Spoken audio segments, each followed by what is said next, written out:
kamu dengar nih tentang bela negara, apa sih yang terlintas di pikiran kamu? Yang terlintas di pikiran saya setelah mendengar kata bela negara adalah semangat untuk menjaga dan mencintai Indonesia. Ini bukan hanya tentang angkat senjata maupun perang, tetapi bagaimana cara kita sebagai seorang pelajar agar bisa berkontribusi untuk menjaga nama baik bangsa. Ya, keren banget sih jawabannya. Terus kalau menurut adik-adiknya sendiri nih dalam sehari-hari, gimana sih hal konkret yang adik-adiknya lakukan dalam sehari-hari untuk mengimplementasikan bela negara itu sendiri? Hal konkretnya untuk menunjukkan rasa bela negara, itu saya lakukan seperti disiplin, rajin belajar, menjaga kebersihan lingkungan, tidak menyebarkan hoaks. Itu saja. Oke, berarti memang yang sehari-harinya dilakukan sebagai seorang kapasitas sebagai seorang pelajar, Iya. betul ya?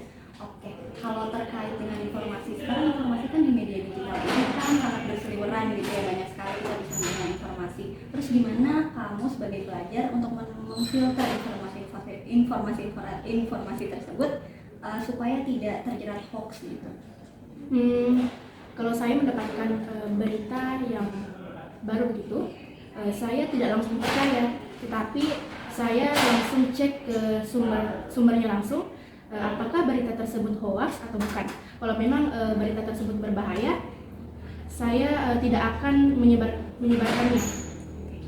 Intinya saya berusaha untuk menjaga informasinya agar tidak ikut terprovokasi begitu. Iya. Terima kasih adik-adiknya atas waktunya. Iya. Terima kasih. Siapa dengan Mbak Najwa? Mbak Najwa, saya beberapa pertanyaan untuk Mbak Najwa mengenai bela negara ya Mbak. Pertanyaan pertama, apa yang terlintas di pikiran Mbak Najwa ketika mendengar kata bela negara Mbak? Bela negara bagi saya berarti kesadaran dan tanggung jawab kita sebagai warga negara untuk menjaga kedaulatan, keutuhan, dan persatuan bangsa. Bagaimana cara Mbak Najwa menunjukkan sikap bela negara dalam kehidupan sehari-hari? Dalam kehidupan sehari, saya menunjukkan sikap bela negara dengan mematuhi aturan, menghormati simbol-simbol negara, dan beraktif berpartisipasi dalam kegiatan sosial yang bermanfaat bagi masyarakat. Yang terakhir ya Mbak, bagaimana Mbak Najwa menanggapi informasi yang berpotensi memecah belah persatuan Mbak? Saat menghadapi informasi yang bisa memecah belah, saya menanggapinya dengan bijak, seperti selalu memeriksa kebenaran fakta dan tidak mudah terprovokasi. Baik Mbak Najwa, untuk pertanyaannya cuma hanya itu saja. Terima kasih atas waktunya ya Mbak. Baik, sama-sama. Baik, sekarang saya sudah dengan Pak Bustam sekarang. Jadi pada kesempatan kali ini Pak, saya mau menanyakan beberapa pertanyaan tentang kesiapsiagaan bela negara Pak. Jadi yaitu pertanyaan pertamanya itu apa yang terlintas di pikiran Bapak ketika mendengar kata bela negara? Baik, terima kasih atas kesempatan dan pertanyaannya. Di sini saya menilai bahwa di bidang saya tentang bela negara itu bahwa sikap dan perilaku warga negara yang dilandasi kecintaannya terhadap tanah air untuk melindungi, mempertahankan dan memajukan kehidupan berbangsa dan bernegara dari segala macam bentuk ancaman, baik itu ancaman yang datang dari luar maupun dari dalam negeri, serta rela berkorban demi persatuan dan kesatuan dan mengamalkan nilai-nilai Pancasila dan Undang-Undang Dasar 1945 dalam kehidupan sehari-hari. Baik, untuk pertanyaan selanjutnya Pak, bagaimana cara Bapak menunjukkan sikap di bela negara dalam kehidupan sehari-hari Pak? Kalau menurut saya, sikap yang saya lakukan dalam kehidupan sehari-hari tentang bela negara itu dapat ditunjukkan melalui berbagai tindakan, baik itu non fisik maupun fisik, seperti mematuhi hukum dan perundang-undangan yang berlaku, serta mungkin bisa menjaga kebersihan dan kelestarian lingkungan, melestarikan budaya-budaya lokal, membayar pajak. Selain itu, sikap bela negara juga meliputi rasa cinta tanah air, kesadaran berbangsa dan bernegara, serta kesediaan untuk berkorban demi kepentingan bangsa dan negara. Baik Pak. Baik, untuk pertanyaan selanjutnya, bagaimana Bapak menanggapi informasi yang berpotensi memecah belah persatuan? Kalau menurut saya, untuk menanggapi informasi-informasi yang dapat memecah belah itu, yaitu pertama itu memeriksa fakta berita itu apakah itu sumbernya terpercaya, jangan mudah terpancing dengan judul-judul yang dapat provokatif, dan hindari penyebaran informasi yang belum jelas. Jika informasi terbukti bohong, maka hal itu jangan disebarkan. Oh, iya, baik, Pak. Terima kasih banyak, Pak. Hanya saja yang bisa saya tanyakan ke Bapak. Jadi terima kasih. Sama-sama. Mas Levi, aku mau nanya nih, apa yang terlintas di benak Mas Levi ketika mendengar kata bela negara? Bela negara ya, menurut saya pengertian secara singkatnya, bela negara itu adalah segala perilaku kita yang mana mencerminkan dan mewujudkan dalam menjaga kedaulatan negara kesatuan Republik Indonesia.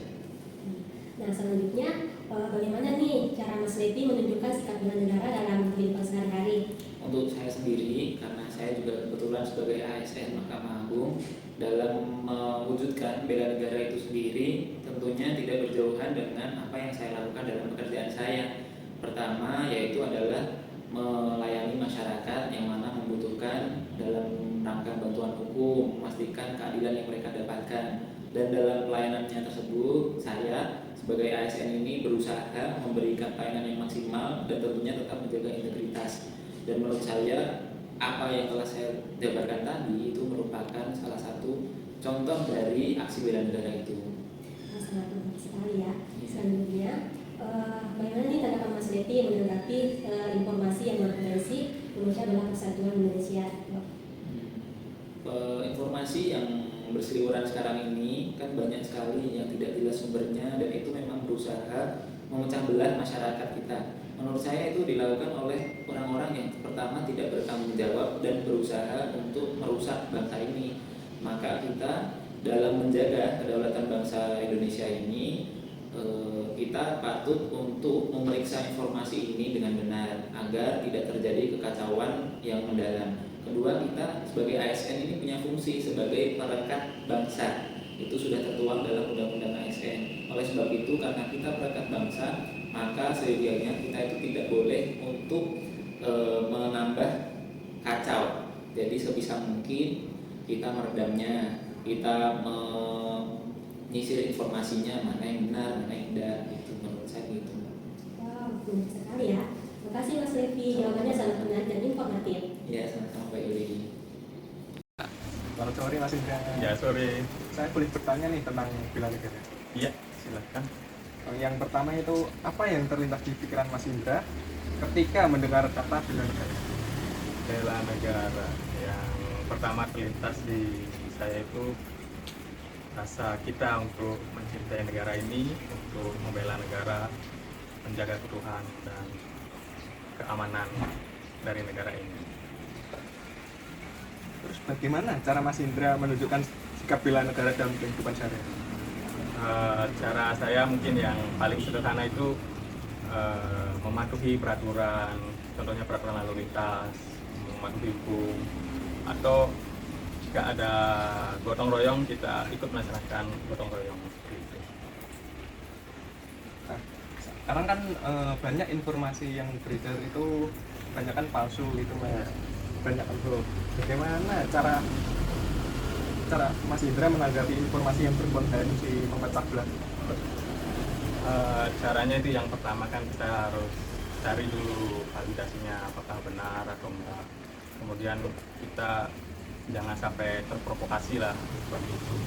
Kalau kita menemukan hal seperti itu, kita jangan ikut ke sana.